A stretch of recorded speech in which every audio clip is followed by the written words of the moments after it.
So, welcome back to Teresa's Kitchen, and thank you once again for joining me, guys. And happy Thanksgiving, pre-happy Thanksgiving. Today, I will be making a pot of fresh collard greens. In my last video, I showed you guys how to prep the collard greens, clean them, wash them, and everything else. So today, I will be making my infamous collard greens, no meat, but by the time I season them up and have them on your plate, you would think you was having some meat in your collard greens because there's so much flavor and they're crowd pleasing. So at the end of the day, I hope you enjoyed the video, and here we go once again with my collard greens. So I have so many collard greens in my sink. I'm gonna have to use about 2 or 3 pans. I don't know if I'm gonna have enough, but we're gonna see how I'm gonna work it out.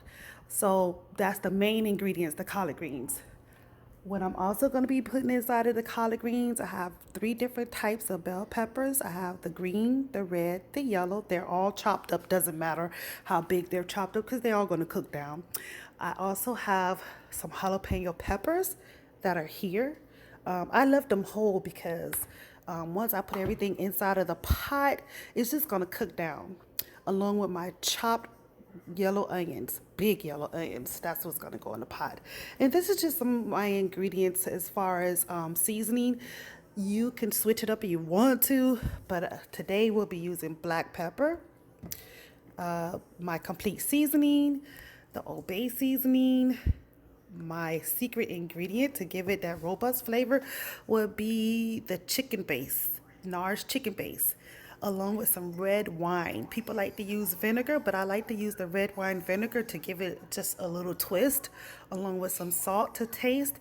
And of course, if you're not using meat and you just kind of like miss that oily flavor from the smoked meat that it gives off, I use a little oil just to, kind of trick out the collard greens, and it makes it really good. So at the end of the day, this is all of the ingredients that's going to be going inside of the pot of collard greens. Now, I'm not the one for basically measurements, but this is what's all going to go in the pot. I'm going to at least make 2 big pots. It's supposed to at least feed at least 10 or more people. So that would be the hope. And if anything, it's going to take like an hour, 2 hours. Collard greens, to be honest with you, they make their own water, so they do cook down, so you really don't need a lot of water in the pot. You basically just need enough for them to steam and just let them simmer at the same time. And again, you can cook them for 2 hours, 3 hours the most. And by the time I put them on, you see how they go to cooking, and then I'll let you see the ending results.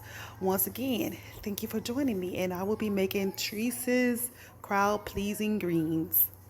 So what I'm doing is that I'm just going to be adding like a cup of water to the greens, and the reason why I'm doing it is because I want the greens to begin to start cooking down. So I would love the greens to begin to cook down. That way I can make more room in my pot. So I'm just adding like a cup at a time.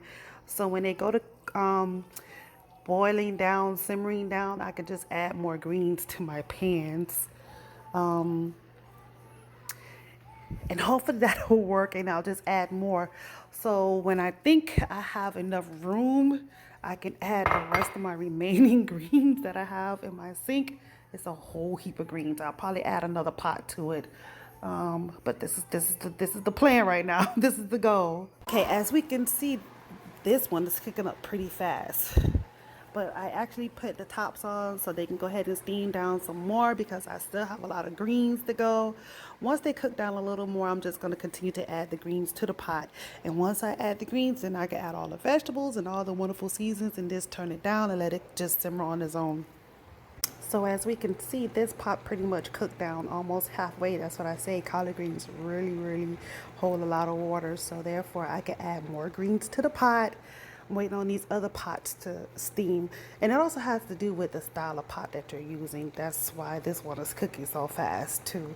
These supposed to be the same, but only time will tell. So let me go ahead and add more greens to it. And I'll probably add more water as I go. Now, as you can see, the collard greens have mainly cooked down some, so now I'm able to add my ingredients, which are the vegetables and the seasoning. And once I add everything to the pot, again, I'm not measuring.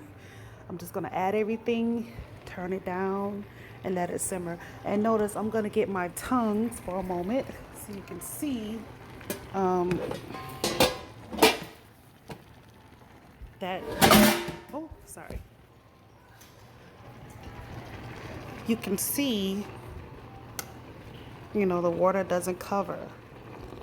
You know, it's just enough water to help cook the greens down. So let me just go ahead, since this is the bigger pot, I'm gonna add the most ingredients to the bigger pot. So first I'm gonna start off with my onions that I've already have chopped up coarsely, because these are eventually gonna cook down anyway. We're just looking for flavor. So of course I have my onions going in.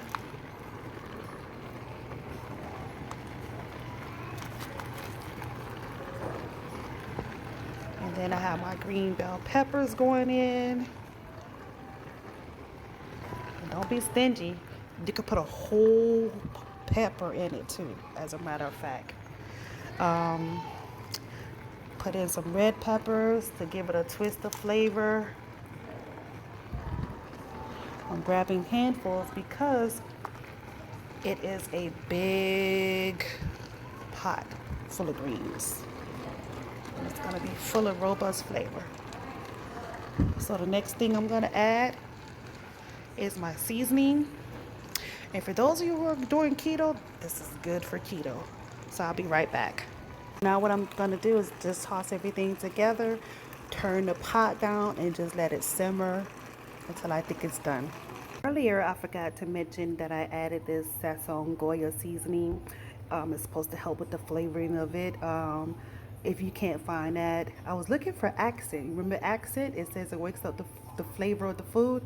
I prefer that preferably, but this is the only thing they had, so that's what I'm using inside of my vegetables. And also, they've been cooking down pretty good, so I'm just gonna let them simmer. As I said, I turned down the heat, and I'm just gonna let them do their doggone thing, and this is how they're looking thus far.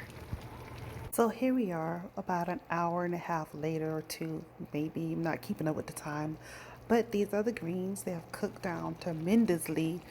I actually started out with 3 pots, now I only have 2, so that means it did a lot of cooking down. Try not to over season your greens, because at the end, you know, they're gonna sit and the flavor's just gonna go through. So if you like what you see, once again, thanks for visiting Teresa's Kitchen. Like, subscribe, share, okay? And I hope you guys enjoy this wonderful recipe for the collard greens. And again, this is also keto style.